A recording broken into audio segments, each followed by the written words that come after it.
if you don't do your homework, you're completely just throwing the opportunity away unless you just get really lucky and they really like you. Like, if you don't show interest in the company, why should they show interest in you?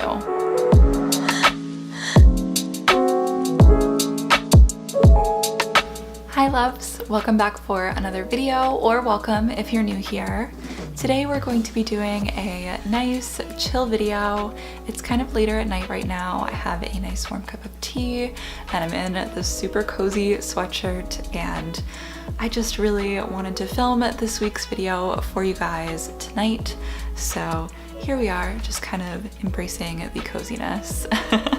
So today's topic is searching for your first job post-grad, and this is something that I've been thinking about filming and talking to you guys about for a while, but I don't know, I just had never gotten to the point where I actually wanted to sit down and film it. Like, I've had about half of these points written out for a while, and I don't know, it just never felt like the right time, but it's been on my heart, and I know that there are a lot of you guys that are going to be graduating within the next month or so, and I remember how intimidated I was when I was at this point of my career, and you know, really just had my whole life ahead of me and was so like excited but freaked out at the same time. And yeah, it's just a very exciting place to be in. Now that I'm almost 4 years post-grad, which is insane, I graduated in May of 2015 and it is now 2019, pretty darn close to being 4 years ago, and it's crazy. I've learned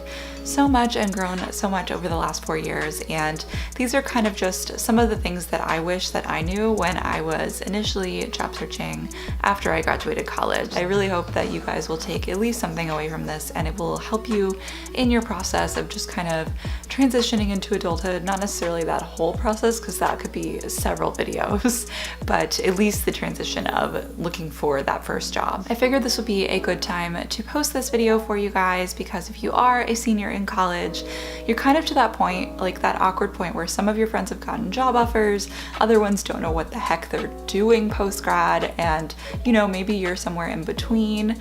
Then this video is for you. And I do want you to know right off the bat, just the fact that you're watching this video and looking for advice and just how to better yourself and kind of put your best foot forward when it comes to going through this process, you're already in such a good place. You're in a better place than I was when I was about to graduate college. It's great to live in your little college bubble, but at the same time, life after college is going to happen to you. You know, there's no way to stop it. It's just kind of a fact of life. It's something that we all go through. It can be an interesting transition, but it doesn't have to be awful. And if you really are more prepared, then you are going to be in a much better place. My first piece of advice for you guys is to look in the unexpected places. So of course you want to be looking on LinkedIn and Indeed and kind of those bigger job boards that you would expect to find jobs on, because of course most companies go to those places because it's where a lot of candidates are looking for jobs, so it makes sense.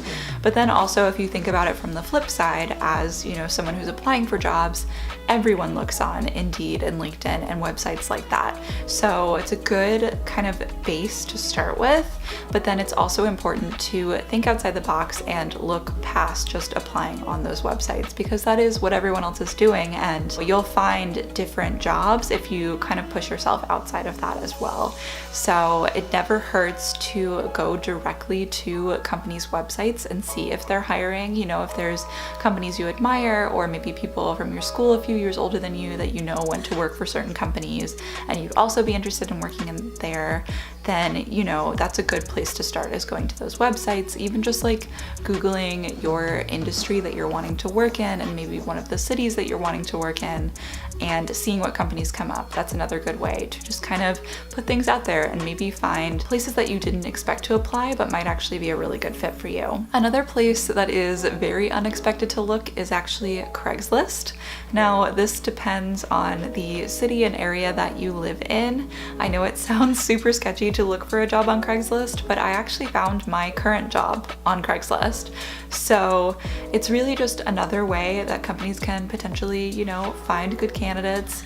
It definitely isn't the most traditional place to look for jobs, and you do have to be smart about it because, of course, any listing on Craigslist can be potentially sketchy, but I think if you use common sense and you really just kind of are cautious, you're totally fine. It's just like with any other job listing, like you can tell the ones that are kind of like rushed and like maybe they have like typos or grammar errors or just don't have like a full-on job listing, then you know that it's probably not as legitimate and maybe not worth your time. So it's just another thing to consider. It's not like you should only apply for jobs on something like Craigslist, but it's a good thing to add into the mix to get a good variety of opportunities and really just be putting yourself out there in every way that you can. Another important thing to do when you are searching for that first job post-grad is to use your network when you can.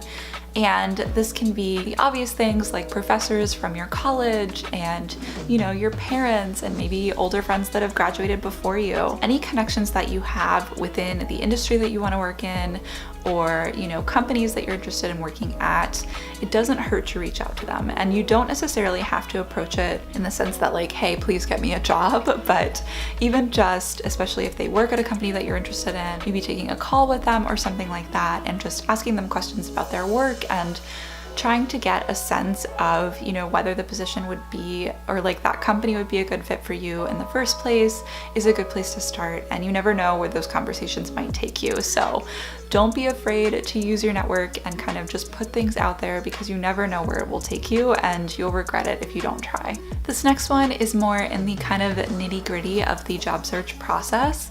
It's really helpful to batch all of the tasks that you can. So if you're basically like in the job search mindset, but then you're constantly switching, like say you're applying for one job and then like scheduling a phone interview for another one, and you're just kind of all over the place, it's really hard to stay on track and it's easy to get distracted. So if you can, I mean, it's hard because also if you're watching this, you might be in school and then, you know, you have that to balance and maybe any club obligations and just other things going on, and that's totally understandable. But that's like an even more important reason to batch everything you do when it comes to job searching.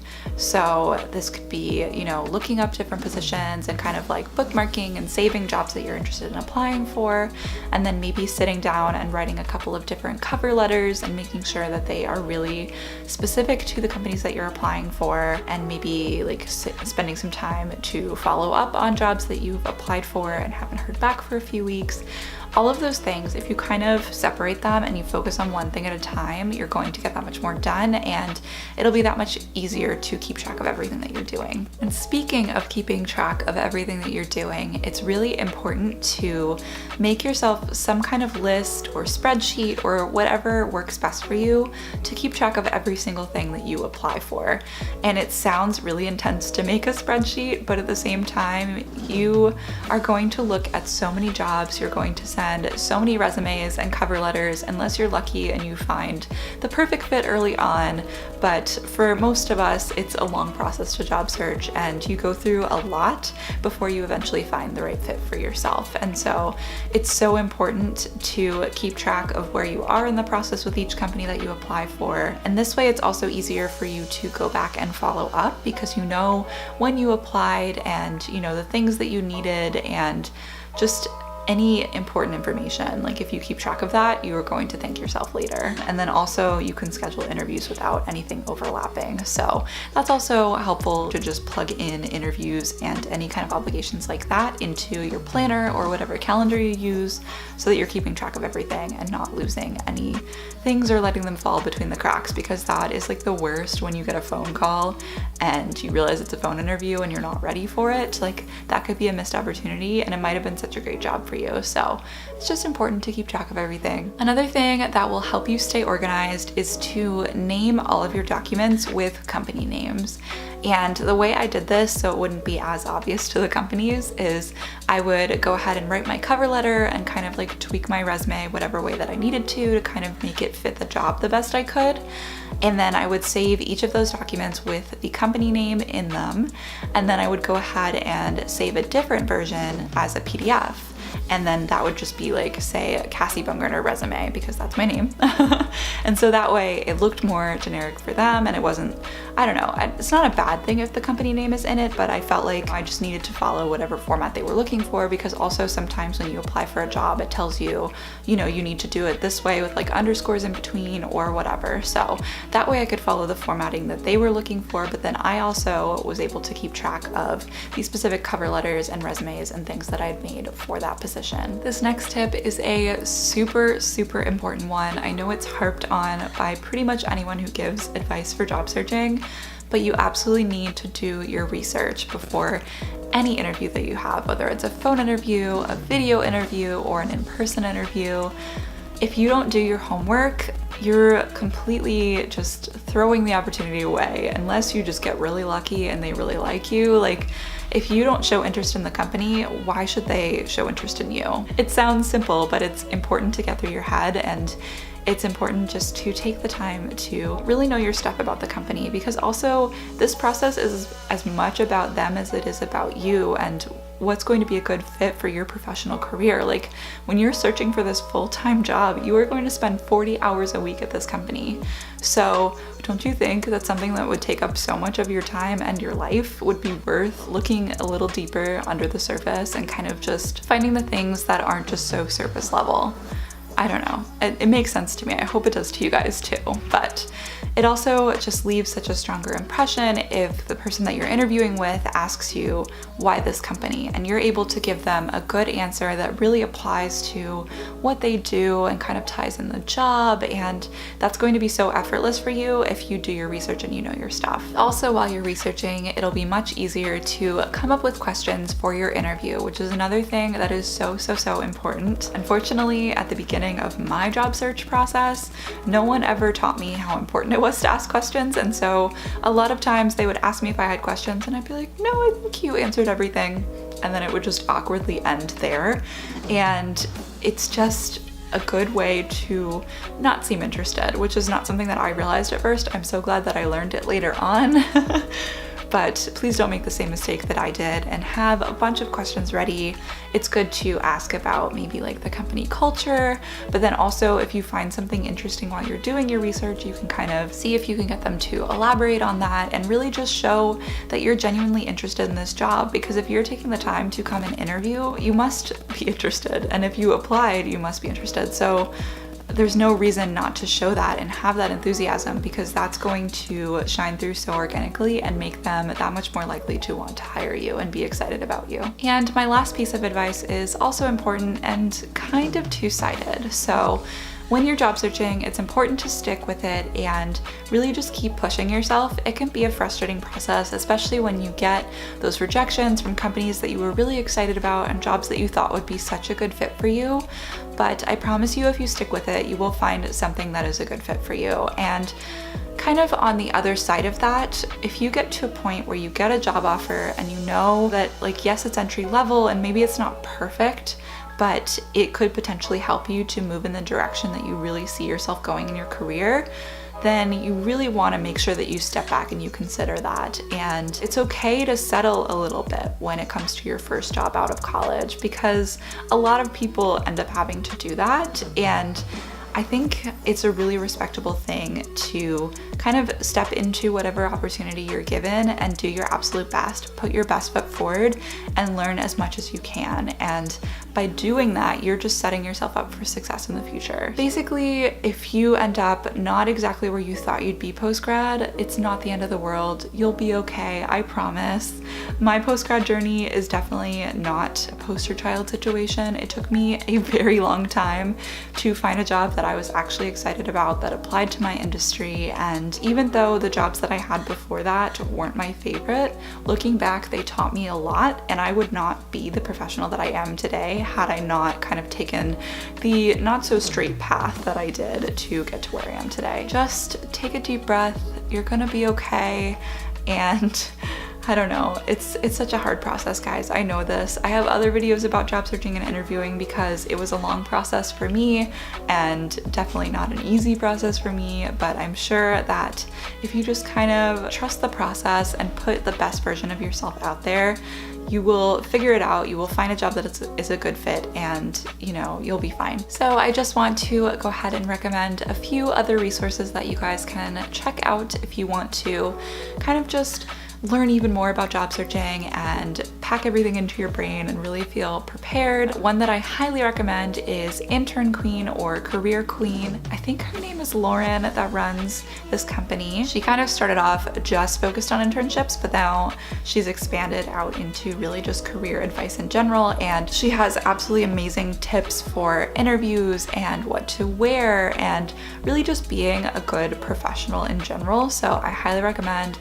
checking out the Intern Queen YouTube channel, and also either internqueen.com or careerqueen.com. And then, as I mentioned a little bit ago, I actually have a few videos on my channel that will be hopefully helpful for you guys if you kind of want to dig deeper into any of these things. The first one I actually did fairly recently with my friend Ben, or Drummond here on YouTube. We shared pretty much all of our advice for interviewing specifically by going through a lot of the common interview questions and sharing how we'd answer them, experiences that we had in interviews that could have gone better or, you know, really helped our case either way. So I will have that video linked down below if you guys want to check it out, and also up in the cards. I also have a video up specifically about my most recent job searching process. It was a long one, and I definitely learned some important things, so I will also have that linked down below and in the cards for you guys. And then last but not least, for those of you who might be in college for a little bit longer and just are watching this video because you want to be prepared and you're awesome, I have a what I wish I knew before I graduated video up on my channel. This one is probably about like 2 years old or so, but it's still good information, and I promise it will be helpful for you guys. So again, a link down below and in the cards. All right guys, that was everything that I wanted to share with you in this video. I really hope that this advice was helpful for you guys and that you got something out of it. If you did, make sure to give this video a thumbs up and leave me a comment down below and tell me about where you're at in your job search process or in college, or if you just want to say hi, I'd love to hear from you guys. If you're new here, make sure to hit that subscribe button right down below. I would absolutely love to have you stick around and join the Curly Hair Love fam. Thank you guys so much for watching. I love you so, so much, and I will see you in my video next week. Bye. Turn that shit up.